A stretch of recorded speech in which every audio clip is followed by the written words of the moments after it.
আসসালামু আলাইকুম, welcome back to my channel. আমাদের জীবনে কম বেশি সবারই কিন্তু হিচকি হয়ে থাকে। আমরা অনেক সময় যে হিচকি ওঠার পর বন্ধই হতে চায় না, একটা অস্বস্তিকর অবস্থার মধ্যে পড়ে যাই।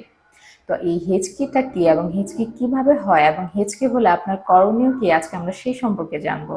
আমরা যখন শ্বাস নেই বা নিঃশ্বাস ছাড়ি তখন আমাদের ডায়াফ্রাম বা বক্ষচ্ছদা ওঠানামার সঙ্গে সঙ্গে সহজেই নাক বা শ্বাসনালী দিয়ে আমরা বাতাস ভেতরে ঢোকে এবং আমার বাতাস কিন্তু বাইরে যায়।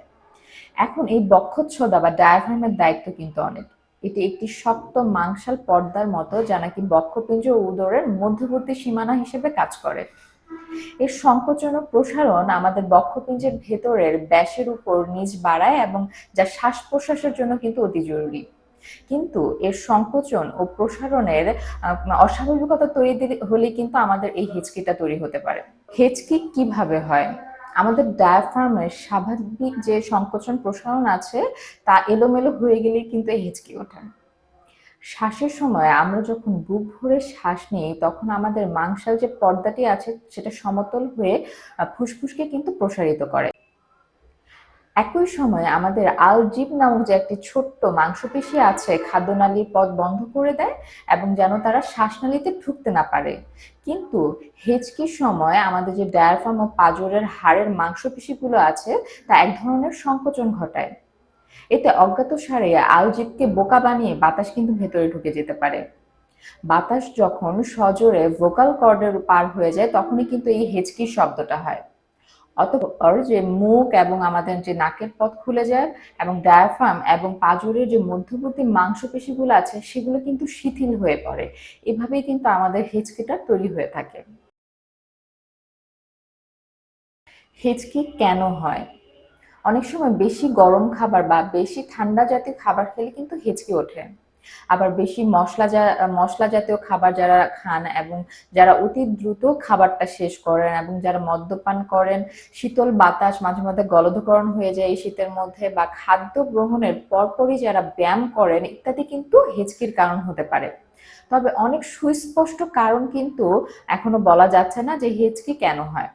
শিশুদের ক্ষেত্রে কিন্তু প্রত্যেকবারই খাবারের পর হেঁচকি দেওয়ার প্রবণতাটা থাকে। তবে কিভাবে হেঁচকিটা শুরু হয় তা কিন্তু এখনো রহস্যাবৃত। হেঁচকি উঠলে আপনার করণীয় কি? শিশুদের হেঁচকি উঠলে সাধারণত কিছু করতে হয় না। তবে একটানা যদি ১ ঘন্টার বেশি ধরেও একটা বাচ্চা হেঁচকি উঠতে থাকে তাহলে তাকে আপনি ১ চামচ শরবত বা পানি পান করাতে পারেন। কিছু কিছু লোক যখন ঘাবড়ে যায় বা একটু নার্ভাস হয়ে যায় তখন কিন্তু হেঁচকি উঠতে পারে। তারপর স্বাভাবিক অবস্থায় ফিরে এলেও কিন্তু হেঁচকি দূর হয়ে যায়। এদের জন্য অস্বস্তিকর অবস্থায় পড়ার সময় একটুকু যদি তাল মিশ্রি বা চুইংগাম মুখে দেওয়া যেতে পারে তাহলে কিন্তু তাদের দুশ্চিন্তা বা ঘাবড়ানোর কারণটি একটু দূর হতে থাকে এবং এই হেঁচকির পরিমাণটা কিন্তু কমতে থাকে। হেঁচকির হাত থেকে রেহাই পাওয়ার জন্য কিছু প্রচলিত পদ্ধতি আছে। যতক্ষণ পারা যায় শ্বাসটা বন্ধ করে ফেলুন। এক টুকরো মিশ্রি চিবুন। হালকা ঠান্ডা পানি অল্প চুমুকে চুমুকে পান করতে পারেন। এই সব কাজ করার কথা, কেননা এটা স্নায়ুকে অন্যদিকে বিভ্রান্ত করে, যা নাকি আপনার হিচকি কমাতে সহায়তা করে। আরো একটি পদ্ধতি আছে। একটি পলিথিনের ব্যাগে ভেতরে মুখ ঢুকিয়ে তার ভেতরে যতক্ষণ পারা যায় শ্বাস নেওয়া বা নিঃশ্বাস ত্যাগ করা। এটি কেন বললাম, কারণ এটি যখন আপনি করবেন তখন নিঃশ্বাসের সঙ্গে আর যে আপনি কার্বন ডাই অক্সাইডটা ত্যাগ করছেন সেটা কিন্তু আবার পুনরায় আপনার ভিতর ঢুকে যাচ্ছে এবং আপনার স্নায়ুকে দুর্বল করে ফেলছে। এভাবে করলেও কিন্তু আপনার হিচকি বন্ধ হতে পারে। এছাড়াও হেঁচকি বন্ধের কিন্তু একটি ভালো ব্যায়াম আছে যা অতি সহজেই আপনি বাসায় বসে করে ফেলতে পারেন। মেঝেতে শুয়ে হাঁটু ভাঁজ করে পেটের উপর নিয়ে আসতে হবে। এ অবস্থায় হাঁটু পেটের উপর ২ থেকে ৩ সেকেন্ড চেপে ধরে রাখতে হবে। এতে করে এটি আপনার ডায়াফ্রামের উপরে চাপ প্রয়োগ করবে এবং এর ফলে কিন্তু আপনার হেঁচকি অতি দ্রুতই সেরে যাবে। যখন আপনি দেখছেন আপনার হেঁচকিটি একটু অস্বাভাবিক, অনেক সময় অনেক বেশি করে হচ্ছে, থামতেই চাচ্ছে না, ঘন ঘন হচ্ছে এবং আপনি একটু অস্বস্তি বোধই করছেন, সেক্ষেত্রে আমি বলবো বাসায় একদমই বসে না থেকে একজন বিশেষজ্ঞ ডক্টরের পরামর্শ নিন। কারণ যেহেতু আমাদের ফ্রেনিক স্নায়ুটি অনেক লম্বা এবং এটি অনেক অঙ্গকে কিন্তু নিয়ন্ত্রণ করে, তাই এটি নানাভাবে কিন্তু উত্তেজিত হতে পারে। কারো কারো পেরিটোনাইটিস, কিডনি রোগ, হৃদরোগ অথবা টিউমার জাতীয় রোগের কারণেও কিন্তু হেঁচকি হতে পারে। কিছু কিছু সংক্রামক রোগও কিন্তু হেঁচকি ঘটায়। সুতরাং আপনাকে কিন্তু অবশ্যই একটা বিশেষজ্ঞ ডাক্তারের পরামর্শ নিয়ে হেঁচকির কিছু কিছু ওষুধ পাওয়া যায়, সেগুলো গ্রহণ করতে হবে এবং প্রয়োজনে অপারেশনও করা যেতে পারে।